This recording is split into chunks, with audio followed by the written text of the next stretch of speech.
ஐயா சாப்பிட்றதே இல்லை ஐயா, இங்கே சாப்பிட மாட்டேங்கிறாங்க. இதெல்லாம் இருந்தால் ரொம்ப சிவியராக இருக்குமா, ஒன்றுமே பண்ண முடியாது.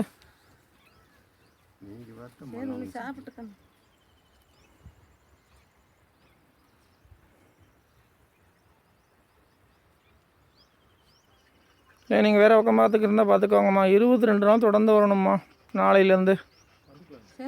சரி நம்பிக்கையோடு வந்து பாருங்கள். கோடிக்கணக்கான பேர் வர்றாங்க, அதில் நீங்கள் ஒருத்தர் வந்து பாருங்கள். நாளைக்கு எப்படி இருக்குன்னு எனக்கு பாட்டு வந்து சொல்லுங்கள். சரிங்களா? வேப்பமரத்தோட பாருங்கள். உங்கள் பேர் சொல்லுங்கம்மா. இந்த கொடுத்த கையில் பிடிச்சிக்கோ. என் பேர் சரஸ்வதிங்க. ஊருங்க